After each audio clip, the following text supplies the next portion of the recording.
What's up, Zach here, and for the next 10 days, I'm going to be running through airports, train stations, the uneven and unforgiving streets of Europe, and eventually Paris, France, for the 2024 Summer Olympic Games to test out the all-new Nike Air Max DN. So let's get into it.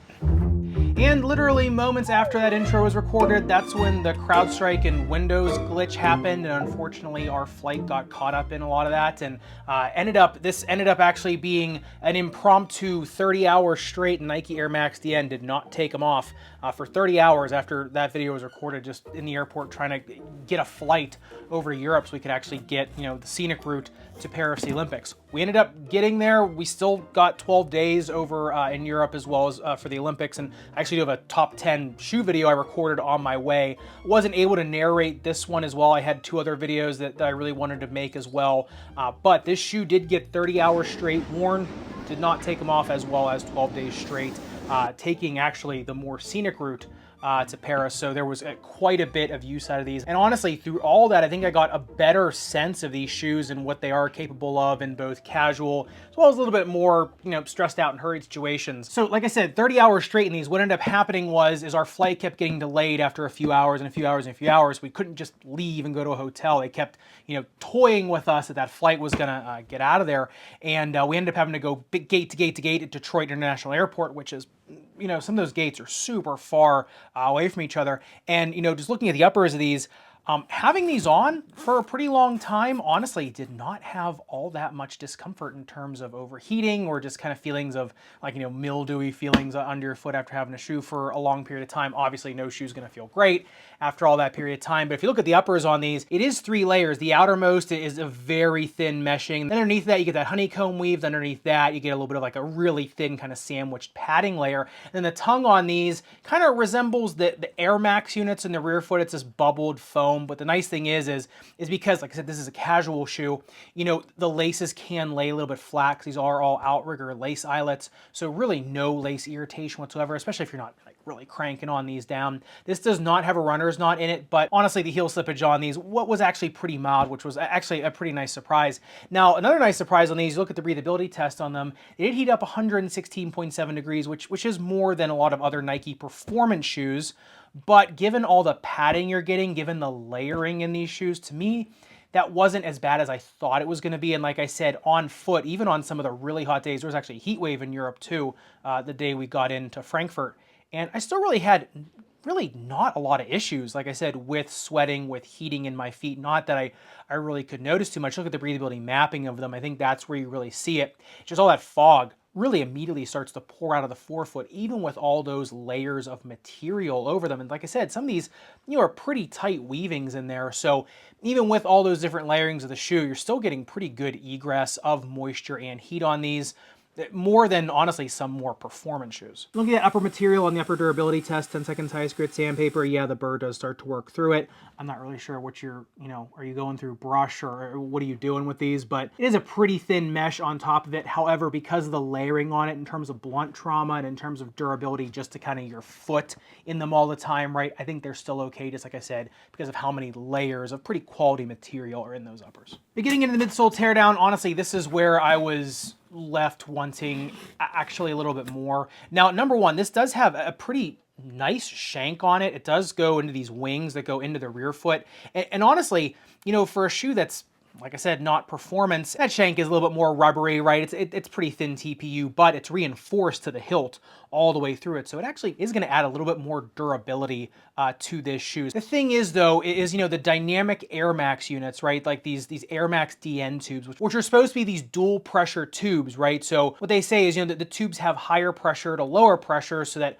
when you come down, there's this dynamic force, exerted on your foot, pushing you forward.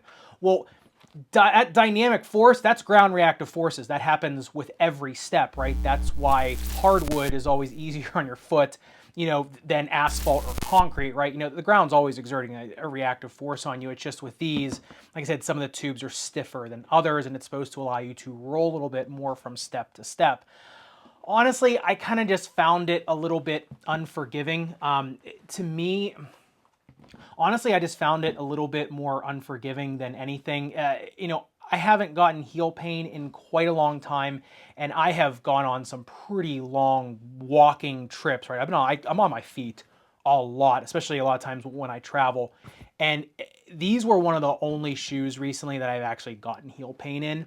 It did go away when I broke the shoe in a little bit more. Now, is that because I was like pounding down the PSI in the air tubes? I'm not sure, but I can't lie. I wasn't a huge fan of the dynamic air in them. Yeah, it's interesting, and I like the fact that you can dial in that, right? And it'd be cool if you could actually buy a pair of these with the PSI that you would like, if you actually knew kind of what ranges were good for which things. I think that would be really interesting in the future, and I think that would actually be kind of like a more high tech thing for Nike to do versus just kind of slap in some different PSIs in there. Because honestly, like, I didn't feel like any crazy rolling or kickback action like that. I just kind of left, wishing I had brought a pair of orthotics. I wanted to wear these without anything in them just to get a sense for them. But like I said, toward the end of the trip, with some stretching and some rest and everything like that, toward the middle, like I said, I did get rid of that heel pain. I didn't have any back pain or knee pain or hip pain or anything like that. It was just kind of straight heel pain, I think, like I said, just from the more unforgiving, like I said, it's a urethane pouch, a little bit more tensile air in there, as well as, just kind of, Phylon underneath of it. Now, if you look at this thing on the Bound Tight test, interestingly enough, only 31 centimeters in the rear foot, then 33 in the forefoot. That's what you're seeing with Phylon foam. And so you're not getting like really anything crazy. I actually did that test. I kind of moved the ball bearing up and down a little bit, but it was, on the average, it was 31 throughout the entire rear foot. I know that a lot of pro athletes were wearing these, especially at the opening ceremonies. I actually saw Rafa Nadal wear a pair of these too. I know that these have gotten talked about a lot, and there's a lot of excitement about them. I would just say that, to me, just the run-of-the-old Air Max units are just as comfortable, and honestly, to me, for walking or anything like that, I think the old school Air Max, just regular Air Max, does just as well as these. Yeah, it's interesting to look at, but in terms of functionality, I really didn't notice really too much, except for, like I said, some unforgiving, heel striking before I actually could break the shoe in. And getting into the outsole tread, it's basically just a variable lug pattern in the forefoot, then a little bit more of just, kind of like a, flat gridded pattern in the rear foot. Honestly, it reminds me more of a trail shoe in the forefoot. The durometer on this one comes in at 13.25, so it's not super hard rubber. The rear foot is a little bit more blocked off. It's a little bit more rectangular in the rear foot, and then in the forefoot kind of opens up more traditional.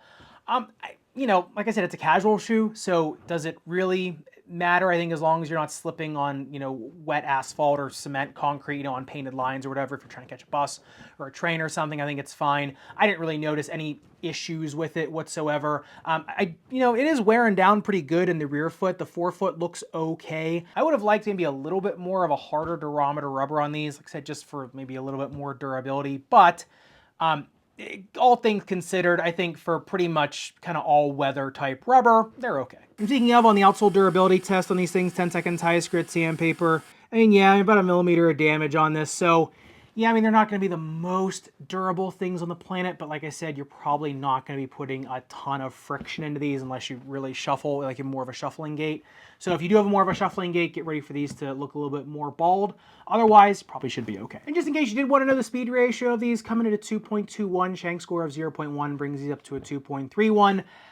Like I said, I wouldn't be trying to run on these anytime soon just because, like I said, to me, they're a little bit clunky. But in terms of having to catch a train that's leaving, here or there, they probably should be okay. But getting into the fit of the Air Max DN, honestly, pleasantly surprised from what they look like, right? It looks like they taper pretty hard. And then the toe box does. Toe box has a 33-degree taper on it. However, the inflare on these, 12 degrees.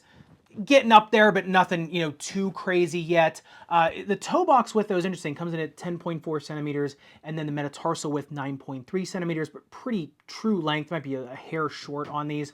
So honestly, they're pretty forgiving. So a narrow and medium foot, I can go true to size. 2E, if you want, you can go up a half size. Like I said, they're casual shoes. I went true to size. I broke them in really with no issues whatsoever. 4E, I'd probably be going up at least a half size. And these, like I said, they are casual, so make sure they're comfortable. If you're a 4E and you want to go up one size, I think you're okay doing that. Like I said, you're not trying to get weight reduction on these. We're not trying to do anything like in the basketball, tennis, running, pickleball or volleyball space on these things. In terms of the snake bit and foot, though, like I said, you better have an orthotic in these. For heel pain, I wish I had my bridges on.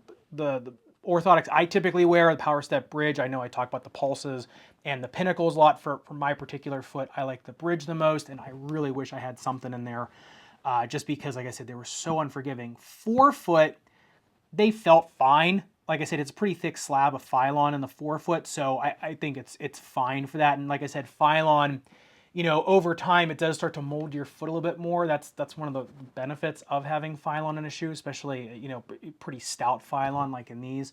I think forefoot pain, they're okay even without an orthotic. In terms of tendonitis, things like that, like I said, because to me there's a little more shock going up your foot. I wouldn't love them without an orthotic. So to me, even though, like I said, it's got the dynamic air and everything in there, I do think that an orthotic is a little bit more of a prerequisite for these, for anybody that has any issues or anybody that wants to use these for extended periods of time, like me, who I don't really have right now, knock on wood, any real foot issues. And even I was having, like I said, some trouble in the rear foot with these for, I'd say, about 3-4 days. And I guess the main takeaways to these was, number one, like I said, I had them on, like I said, 30 hours in a row. They actually didn't feel all that bad. I mean, especially in terms of like heat and moisture and my feet. Obviously, your feet are going to start to stink after 30 hours in a shoe, right? But definitely was not as bad as I thought it was going to be. And I think that was kind of the best part of these. And you can kind of tell once you cut them open how much care was taken into the uppers of these shoes. I kind of wish the kind of care that was taken into the uppers of these was taken into some of Nike basketball and tennis shoes, because it is very nice. You slap a little bit more foxing and some reinforcement on these onto some, other more premium performance shoes, and you really got something there. So I did really like that. It's just that, like I said, the midsole after a while, and those Air Max units, like I said, it was really getting uncomfortable.